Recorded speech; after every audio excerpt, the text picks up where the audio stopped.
Impact podcast presented by the American Association of Suicidology. I am Chris Cosentino, and we are joined by Jeffrey Jackson, author of A Handbook for Coping with Suicide Grief.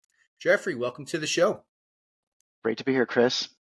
Before we jump into this incredible resource, listeners would love to learn more about you and what really inspired you to make an impact in this way.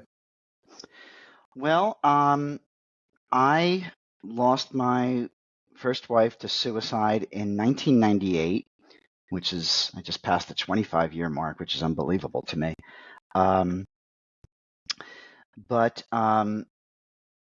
like most people who find suicide thrust into their lives, it's a total traumatic shock. The weeks and months immediately following it were a living nightmare. It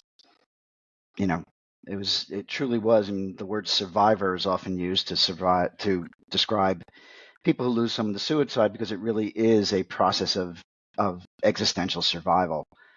And one of the ways I had many things to help me. I was really lucky. I had family and friends that were very supportive. I had a therapist who my wife and I were already seeing as a couple, and so I was able to continue with her support.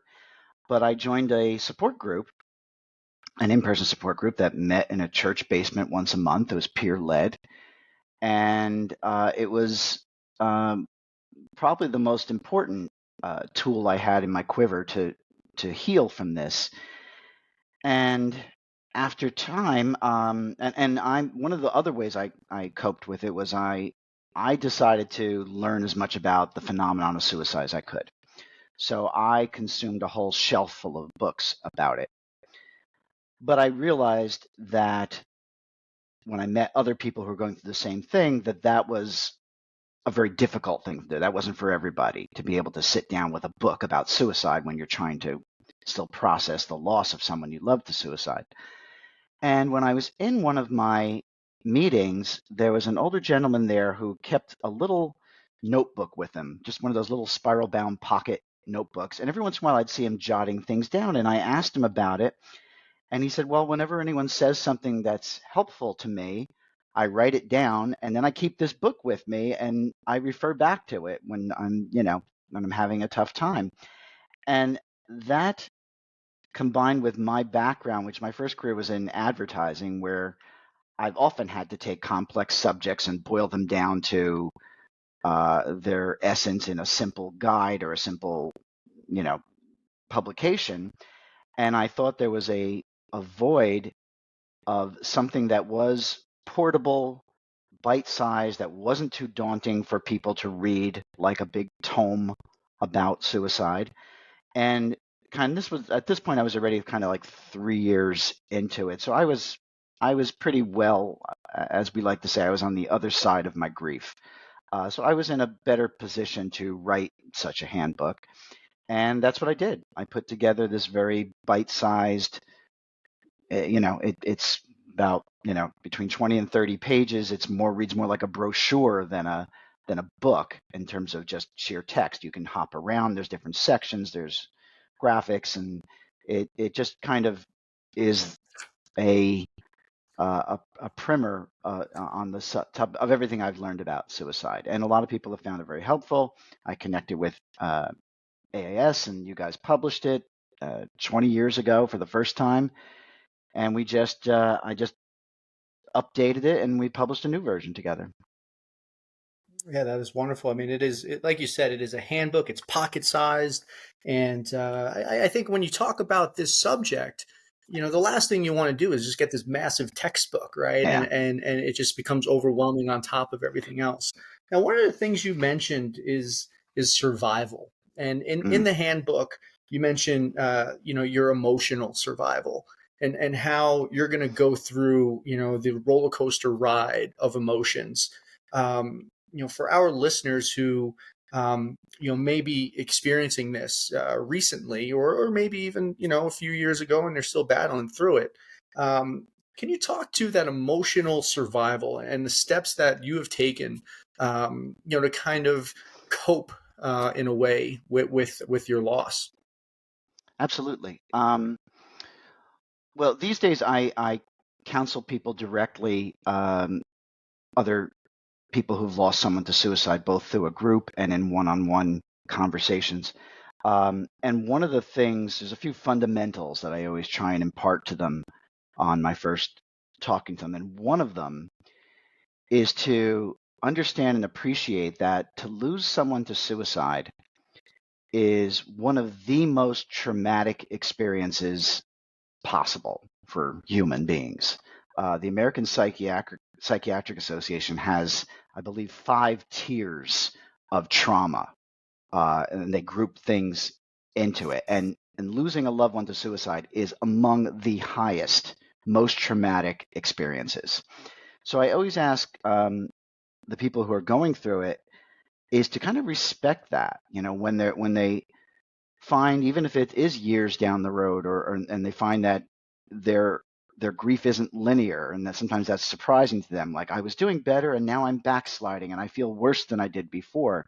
Well, if you were in a horrific car accident and your leg had to be pieced back together with metal or something like that, and you wouldn't be questioning why 6 months later, hey, why am I walking with a limp, or why does it still ache? You would know exactly why, because you were through this horrific violent event.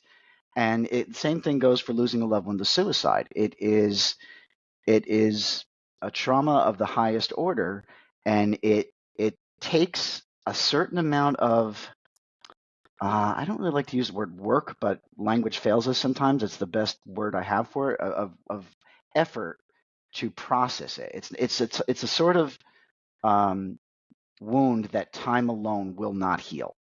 I meet people all the time through my work as a counselor who lost someone maybe decades ago, but for one reason or another, they were never in a position to process it. Maybe they chose to not process it. Maybe their family kind of hid the suicide and swept it under the rug of their lives, but then it's waiting there for them to deal with it.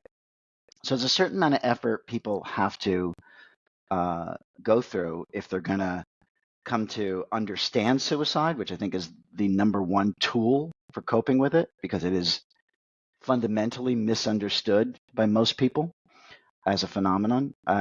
So we tend to come to suicide with a built-in misunderstanding of it that leads us down some wrong and hurtful emotional paths. And then just understanding what we're going through as a sufferer, and being prepared to do the work and be patient for the long process of healing.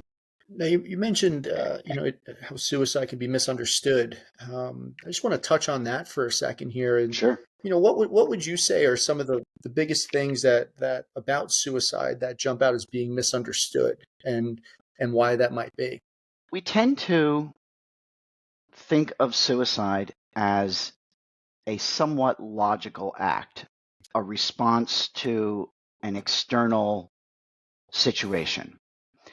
And I always say to the people I counsel, suicide fools us, because we tend to then look for, okay, what happened that made this person make this choice?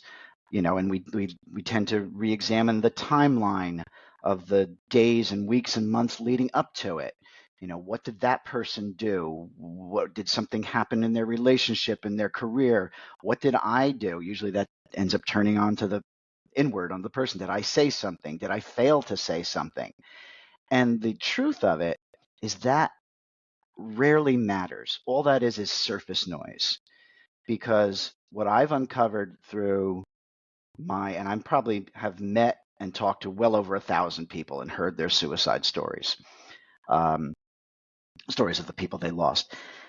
There's no such thing as a sudden suicide, and it's never a direct reaction to some event. Every person, I believe, that dies by suicide has been battling a long, debilitating emotional illness. And there's always a catalyst, meaning some event that pushes them over the edge. But the problem is we then focused on that as the cause of the suicide. And the cause of the suicide is the actual underlying condition. And that is something the survivors really were powerless to prevent or intervene with, for the most part. In your handbook, you obviously talk about guilt, and one of Mhm. the things that is a common description of it is when people deal with that why pain, trying to figure out why this happened.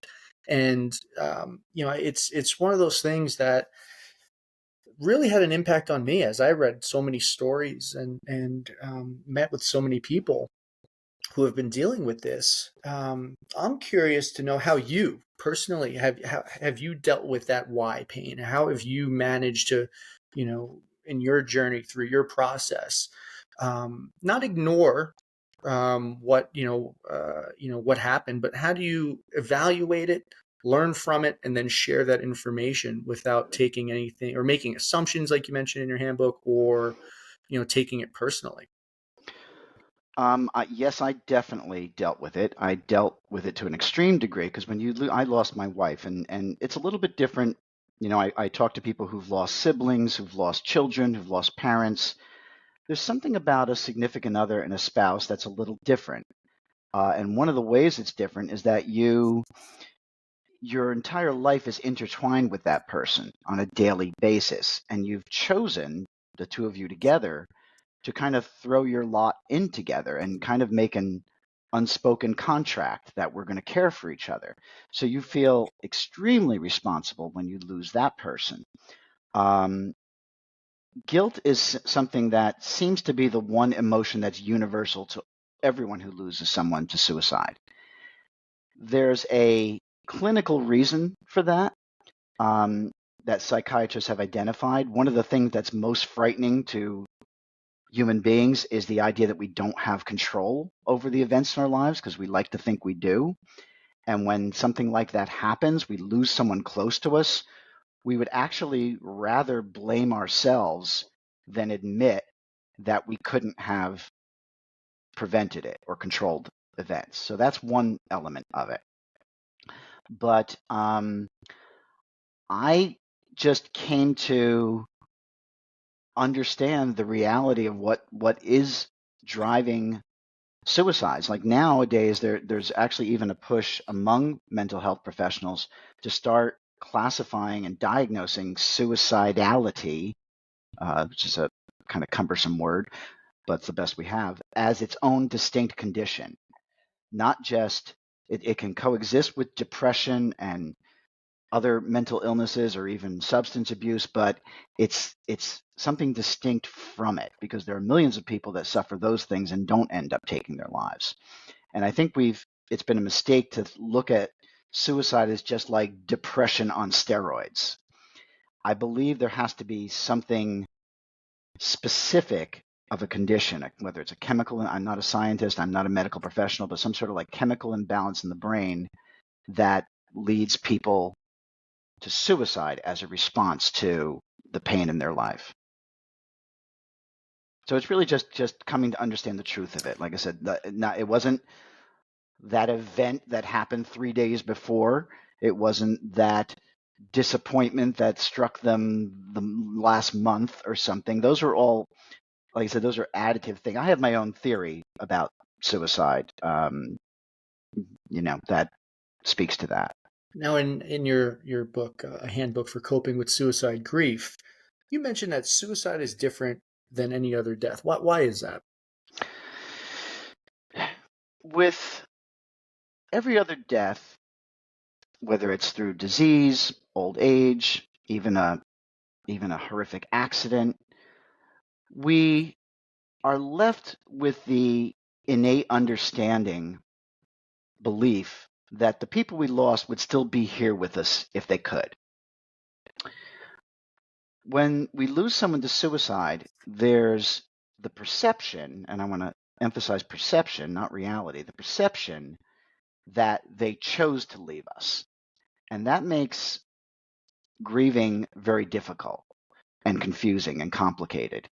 Um, it's almost as if we feel uh, divorced from them, separated from them emotionally. And what we have to come to, that's why we come to realize that it's really not, it's not a choice in the true sense of the word. The number one thing I always say to everyone I counsel is that suicide is not a desire to end your life. It's a need to end your pain. The people who end up dying by suicide are all suffering an emotional agony, sometimes quietly and without ever letting on about it to other people, sometimes much more visibly in terms of other attempts and institutionalization or a lot of things that are clear and visible. But they're all suffering a type of emotional agony that we can't even picture. That doesn't that even our own agony as emotional trauma as survivors, I think, pales in comparison to what they must be going through to lead them to that. And I think there's a condition that creates that trauma. And just to remind everyone, the handbook is available at suicidology.org/handbook. It's available as a PDF download, or you can also have it mailed to you in a physical form as well. Prior to this handbook, you had SOS, a handbook for survivors of suicide. To the latest one, what would you say are the biggest things that you've learned in making this update to the newest version? Well, the thing that changed for me in the intervening years is I used to live on the East Coast, and that's where it all happened for me. And I went to that first group. And then about 10 years ago, I moved to Los Angeles. And I decided to start volunteering with a support group for people who've lost people to suicide. So I'm one of 4 or 5 counselors who we have a weekly Zoom meeting. The group is called Solace, SOLACE. And it started out as an in-person thing here in Los Angeles. When COVID hit, we went to meeting virtually via Zoom, and that's the way we've kept it ever since. And now we have people joining us from all over the country, sometimes from other countries. But in talking to all the people that I do through that, I just realized that some of my thinking about suicide had evolved a little bit. I've even tended to shy away from the word survivor now, because that was the term I was kind of taught when I first went to groups.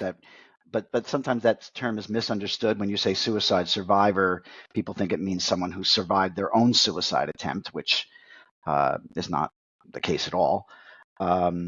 So I just felt there was a need for some updating about it, and also, I've just kind of evolved my own personal theory about it, that I believe that people who end up dying by suicide suffer from this kind of unique condition that causes the pain in their lives to accumulate. I call it the accumulation of pain theory. We all go through ups and downs in life. That's life. You have setbacks. Sometimes, some of us get more tragedy in our lives than others. But whether we realize it or not, we all are equipped to kind of process it, file it away somewhere in our brain, and move on with our lives. But I believe there are certain people that are just not equipped to do that. And it's a common theme that you hear people say that when they lost someone to suicide, that they often hung on to every tragic event in their life, even small disappointments, still continued to hurt years later. Think of the worst thing that ever happened to you, and imagine if it still hurt today as badly as it did the day it happened. And eventually these experiences, great and small, these pains accumulate. And at the same time, the joys that tend to balance that out, success, friendship, good times, love, they don't seem to stick or take hold or have the ability to balance out the bad things, and eventually just reaches a tipping point where they can't. That's the calculus that's kind of sad that every person who takes their own life goes through, that basically not living becomes preferable to living. Now, this might be a heavy question, or maybe not. Um, Go for it. what's that first, piece of advice that you're giving someone that um, just lost someone? What's that first, when you hand someone that roadmap, what's that first stop? Well, I already said the top two things. One is that, and I always tell, like, if you remember one sentence I say, remember that suicide is not a desire to end one's life. And you got to really think about that, because it's counterintuitive, because we know that they did. They went through, that's what suicide is. Someone took an action. Sometimes they enacted an elaborate plan. Sometimes that plan involved deceit in order to cover up and not be discovered or stopped. I've heard some really elaborate suicides. So we think, of course, they wanted to do this, but the greater reality is that they were in this kind of psychic turmoil, this torment on a day in, day out basis, to the point where life became unbearable. That's the number one thing. It's not a desire to end your life, it's a need to end that pain. The number two thing I say is what I said at the top of our conversation, which is that what we're going through, and it's a lifelong process, is one of the most traumatic things that human beings can experience clinically. So you need to understand that, because a lot of people, what typically happens is the first weeks and months, maybe they have a lot of support around them, but then maybe it's 6 months, a year, 18 months, and they're wondering, why am I still not myself? Why is this still a cloud around my head that I can't seem to see past? And that's why it's an extremely difficult thing to deal with. And a lot of times suicide, for the people left behind, is complicated by other things. Maybe if the family is dysfunctional, suicide will bring that to the surface. And all of a sudden there'll be blame and accusations because other people don't understand it. There are often complications left behind, legal complications, logistical complications, financial complications. So all that it's an extremely difficult thing to cope with. But I think that the number one task, if you're gonna learn to cope with this, and that's really what it is, it's not something you get over. I don't even like that term, or moving on. I don't think we should move on from it. It's now, if you've lost someone to suicide, that's part of your story now. That's part of your life. But what you can do is you can learn to accept it, you can process it, and you can kind of put it in its proper perspective so it doesn't dominate your life. You can be happy again. You can enjoy life. You can even learn to celebrate the person you lost without it. I always say people, the one of the long-range goals is to bring that person forward with you in your life, because they're a part of you, whatever influence they had on you, but leave their suicide behind. But that's not an easy thing to do. It's something that takes time, and it's a process. Once again, a handbook for coping with suicide grief is available on the AAS website at suicidology.org/handbook. And Jeffrey Jackson, thank you for joining the show. Thank you so much, Chris. You guys do great work, and I'm happy to support you any way I can.